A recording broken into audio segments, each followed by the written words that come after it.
Good morning dear students.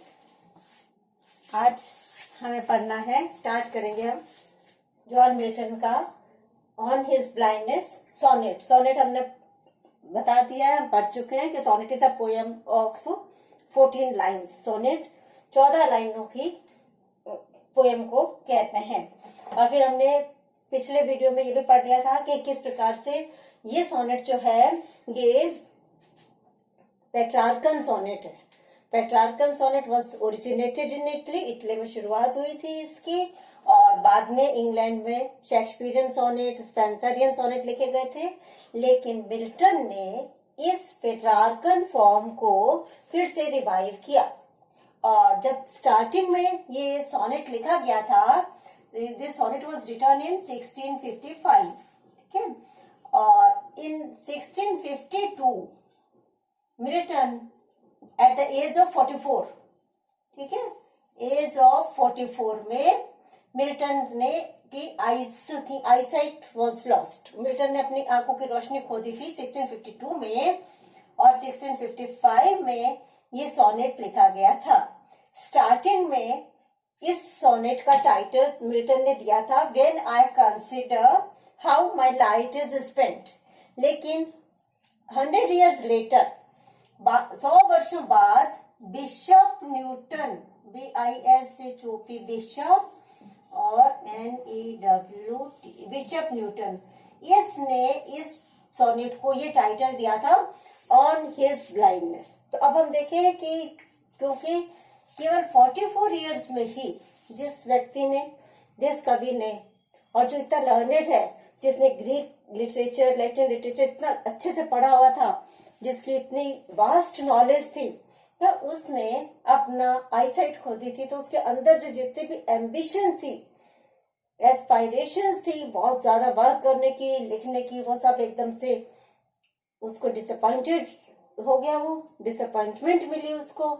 और उस समय क्या थॉट्स उसके अंदर अराइज हुए, वो हमें इस सोनेट से पता पड़ते हैं। साथ ही जैसे कि हमने लिखा था, शुरुआत में भी बताया था कि मिल्टन की जो पोइट्री है इट इज ऑटोबायोग्राफिकल, मतलब इससे हमें उसकी आत्मकथा के संबंध में कुछ न कुछ विचार मिलते हैं, पता पड़ता है कि वो उस व्यक्ति का कैसा हार्ट एंड माइंड था, वो क्या चाहता था, उसके साथ कब क्या हुआ था, ये हमको उसके सोनेट से पता पड़ता है। फिर हमने ये भी बताया था कि जो पेट्रार्कन सोनेट है उसको वो 2 पार्ट्स होते हैं।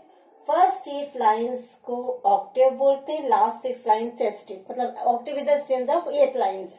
8 लाइन का जो स्टेंजा बोलते हैं कविता के पैराग्राफ को।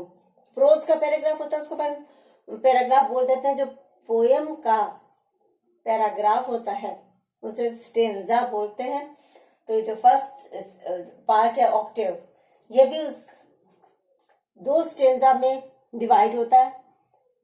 4 लाइन के स्टेंजा को क्वार्ट्रेन बोलते हैं, ठीक है। तो अब हम पहले स्टार्ट करते हैं कि मिल्टन कह रहा है, और ये उसकी फर्स्ट पर्सन में लिखा हुआ है। वो कह रहा है कि when I consider how my light is spent, ये ए वगैरह तो अपन ने राइम स्कीम लिखी थी, इन्हें हमें नहीं पढ़ना है अभी। तो व्हेन आई कंसिडर मतलब when I think about it, जब मैं विचार करता हूँ या जब मैं गौर करता हूँ, क्या गौर करता हूँ कि हाउ मतलब कैसे, माई light is spent, my light मतलब लाइट ऑफ माई आईज, मेरी आंखों की रोशनी, इज स्पेंट मतलब अपन क्या कहते हैं, खर्च हो गई, खर्च हो जाता है मतलब खत्म हो गई। तो यहाँ पे स्पेंट का मतलब है एग्जॉस्टेड, इट इज लॉस्ट।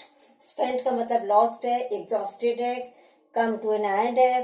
तो जब मैं ये गौर करता हूँ, जब मैं ये विचार करता हूँ कि किस प्रकार मेरी आंखों की रोशनी खत्म हो गई है, जा चुकी है, और कब, एट का मतलब होता है बिफोर, इससे पहले हाफ माई डेज मतलब हाफ ऑफ माई लाइफ, क्योंकि जनरल ऐसा मानते हैं अपन कि 100 वर्षों की लाइफ होती है और उसमें 50 years अपन सोचते हैं कि आधी लाइफ हो गई। लेकिन वो कह रहा है मैं तो 50 years का भी नहीं हो सका।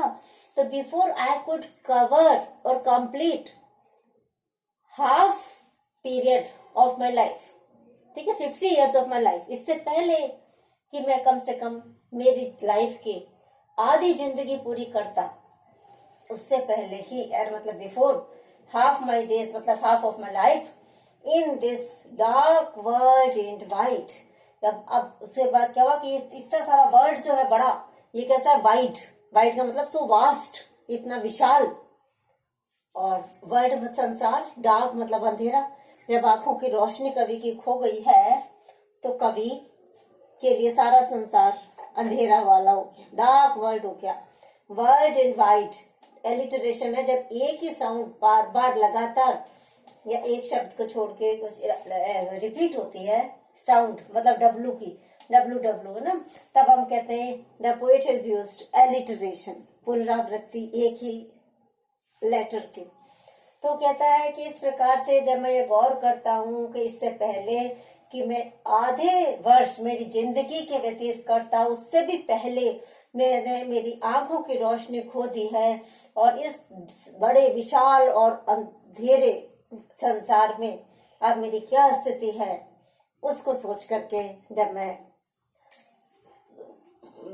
सोचने बैठता हूँ, और आगे एक और विचार आता है मेरे इसके साथ ही, and that one talent which is death to hide, lodged with me useless, though my soul more bent to serve therewith my maker, and present my true account, lest he returning chide।